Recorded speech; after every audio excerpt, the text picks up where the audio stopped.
اليوم معنا فيديو مضحك للغاية. اي والله ضحك للركب، برغم انه في اشياء محزنة بالفيديو، لكن كمية الغباء الطاغية تجعلك تضحك. اي والله. وراح تكتشف انه كوكب الجنوب العربي تبع الانتقالي هذا يوجد فيه اشخاص لن تتكرر، النسخة اللي فيهم لن تتكرر عبر التاريخ.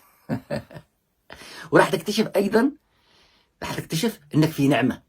الكثير منا راح يكتشف انه في نعمة انه معه عقل. ايه والله يحمد ربه على العقل. السلام عليكم ورحمة الله وبركاته اخوي الاعزاء. اليوم معنا جريمة، معنا ابطال جنوبيين.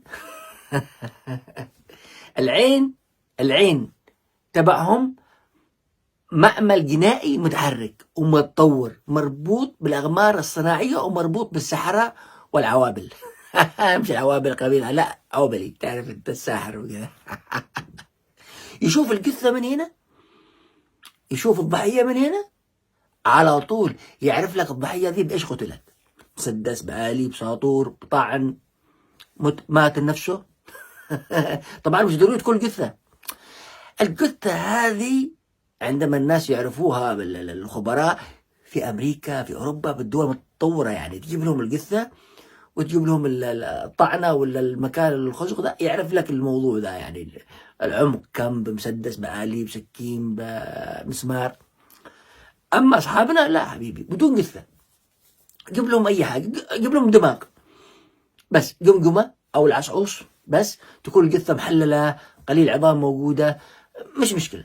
يقدر يشوف لك بالجمجمة بس، شوف الجمجمة كده موجودة العظام. يقدر يقول لك بيش قتل، بيش قتل ومتى، حتى هوية الشخص.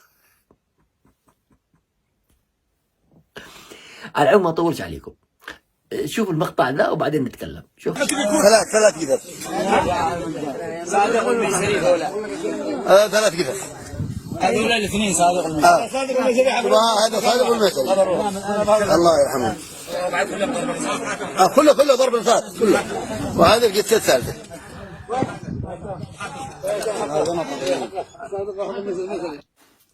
أول شيء الله يرحمهم هذول الأشخاص. لكن زي ما قلت لكم الفيديو مؤلم، ولكن من كثر الغباء يضحكنا يعني. طبعا اليوم هذول هذول الممثلين صالح الدرحاني وصالح السيد راحوا بيت أمجد خالد. حفروا حفرة وجابوا اثنين، كانوا الاثنين هذول مدفونين معهم في قاعة وضاح. عذبوهم لما ماتوا وجابوهم إلى بيت أمجد خالد. طبعا إذا هم صادقين كانوا صوروا، بدل أنت صادق ومعك العوبلي مدري الساحر ومدري كشفتوا بالأقمار الصناعية. كيف عرفت أنهم مدفونين بهذه الزاوية؟ وكيف عرفت حتى إيش أسمائهم؟ الاثنين صادق والميسري. صادق والميسري. يعني أنت عرفت اسمه محلل مش موجود. الرجال باقي الجمجمة عرفت اسمه. ما دام عرفت اسمه وعرفت كمان كله ضرب نفاث كله. ليش وهذا قتل؟ القذف الثالثة. قتل بطلقة، بآلي، مسدس، مدري بالزاوية. يعني انت ما دام عندك هذه المعلومات كلها معناته انك عارف. اذا ليش ما صورت من البداية؟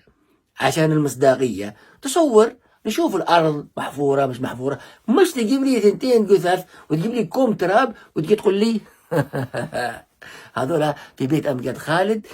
طبعا للتوضيح، الفيديو ده مش دعم لأمجد خالد ولا التبرير أمجد خالد.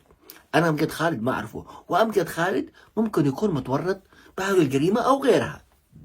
لا والله، أنا الفيديو ده لأنكم أنتوا ما احترمتونا. الذي سويته الفيديو أنتوا ما احترمتوا عقولي أنا، عقلي أنا وعقلية من الكثير الناس المتعلمين. فيديو هزيل حقير ما يتقبله العقل.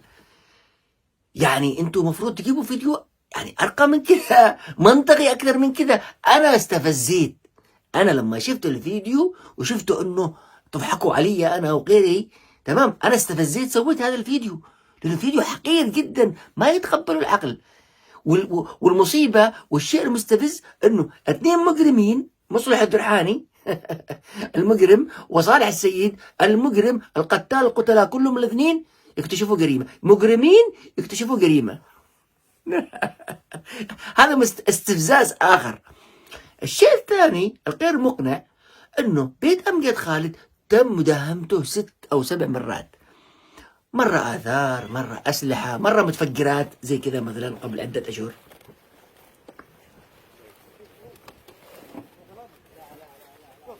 طيب أنت اكتشفت المتفجرات وداهمته عدة مرات، يعني معقولة ما جاء العوبلي ذا والأقمار والأشخاص الذي معك ما قالوا لك إنها في جثث هنا؟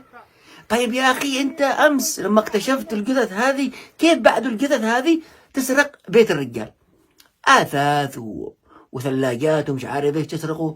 انتوا جيتوا تكتشفوا الجريمة، تمام، ولا جيتوا تسرقوا؟ يعني ده كله عشان تسرقوا؟ ايش السخافة دي؟ اللي اسخف منها كمان انه الذي اكتشف الجريمة مش مجرم بس زي ما قلت لكم، لا، انه اسمه مصلح. مصلح. زي واحد يقول لك اسمه كريم هو بخيل، واحد اسمه شريف هو سارق وخاين، هذا اسمه مصلح. المصلح مش مركب بالاسم بالاحداث اللي تسويها في شرطه دار سعد من اجرام وتعذيب وقتل ومتاجره بالمخدرات وسطو. ما لكش اي دخل بالاصلاح. انت الاصلاح حتى ما جزاش جنبك ولا تعرفه لا من قريب ولا من بعيد. سخافات، يعني شيء لا يتقبله العقل. الشيء اللي يضحكني اعيدكم اياه، اكتشفوا هوية الجماعة. هذول الاثنين صادق المثل. هذا صادق المثل. الله يرحمه. كله ضرب الفات كله. والله العظيم شيء غريب. على العموم يا ابناء عدن، اموركم انحلت بخصوص الهوية.